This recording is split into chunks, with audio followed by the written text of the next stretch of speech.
Talk to me a little bit about And So It Goes. What made you decide that this was the next film you wanted to tackle? Well, it's interesting when I did Bucket List. When we were doing the press junket for it, every reporter would ask us, "What's on your bucket list?" And whenever they asked Jack Nicholson that question, he would say, "One more great romance." And that got me to thinking that this would be a great idea for a film, to see two people later on in life finding love. And so we started working on this project. We brought in Mark Andrus, who wrote As Good as It Gets, Yep. and we developed this. And we got the two best actors possible for this. Two people who are still very vibrant and very sexual and handsome and all that romantic stuff. And two actors who had never worked with each other. Two great, iconic, Academy Award-winning actors who had never worked with each other, who were dying to work with each other. And the chemistry was incredible right off the bat. So it was a chance to explore love at this stage in life. Talk to me about that a little bit. Getting Douglas and Keaton together. Like you said, they had never worked together before. How was it on set? I mean, the three of you together, that's a kind of a powerhouse trio just in itself. Yeah. How was it between the three of you on set? It was great. We had a great time. Michael and Diane work very differently. Michael is, he's, got tremendous craft. I mean, was trained in, television. We did Streets of San Francisco. So you learn hitting the marks. He's also a great ally on the set because he's a producer. He understands about getting the day and making sure we get everything right. And Diane works very much the way I do, which is she's very instinctive. She told me before we started shooting, she said, I don't act. I'm not an actor. I just be who I am. And there is no difference between her off camera and on camera. So I love that because I love to improvise. I've done that in many films. And she takes the words and makes it her own. But the two of them together had this incredible chemistry. I mean, they just meshed right away. You have a little bit of a small role in the film for yourself as well. I do have a role, and I defy anybody to detect that I'm wearing a hairpiece.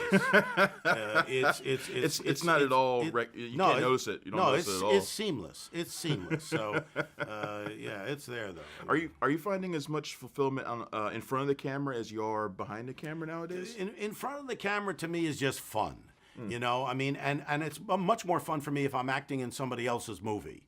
I mean, I did a part in Wolf of Wall Street, and that was great because, it was Martin Scorsese, one of the great filmmakers of all time, but also somebody else having the problems, the headaches and the responsibility. It makes it fun for an actor.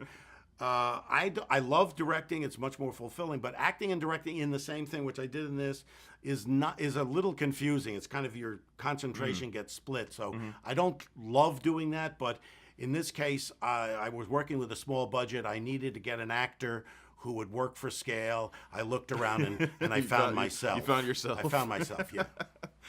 This movie has a really strong emphasis on family and things like that.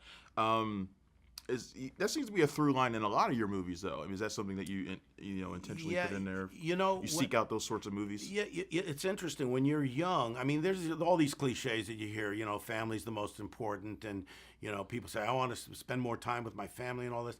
And you hear that, and when you're young, you kind of intellectually kind of understand that.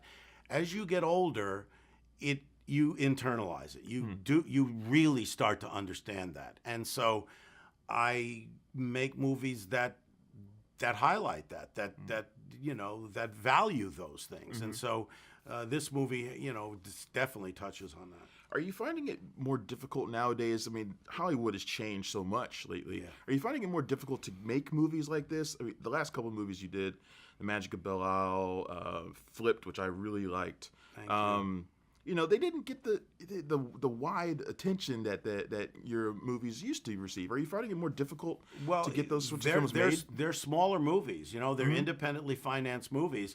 And the truth of the matter is, it is more difficult. Yeah. I mean, I looked the other day, I was sitting in my office and I look at the posters of all the movies I made over the years, and I realized that there's not one single movie that I've made that could get made at a studio now. Wow. Not one.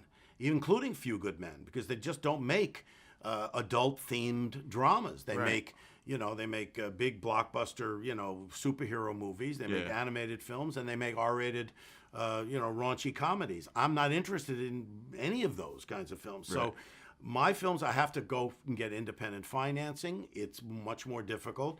But to me, it's about the doing. I love doing it, and I love being able to express myself. And as long as I can keep doing it, I'll do it. I mean, until they tell me you can't do this anymore, I'll keep doing it. Do you feel like these sorts of mature themed films are starting to make a little bit of a comeback lately? Because it seems like we've had a few that have been successful over the last couple of years. Yeah, and listen, there's definitely an audience out there. We found that with Bucket List. There's definitely an audience out there, and they're an underserved audience. And that my generation is still the baby boomers are the largest bulge of the population. So, if there's something out there for us, we'll go. I mean, we don't sit there and text during movies. I mean, we're the one group of people that doesn't have another electronic device in their hands while they're watching something. We actually like to watch the story. Right. And I've made this joke many times, but when we did Bucket List, we had, of our core audience, we had 100% desire to see with a 40% ability to get to the theater.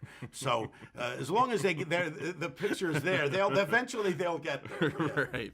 Well, Rob, this has been fantastic, man. I Thank you. appreciate you taking the Thank time you. to talk to me about the movie, and I hope it does well. And God, I can't wait to see what you do next. Thank you. All right, thanks a Nice lot, to man. meet you. Thank you. Okay. All right.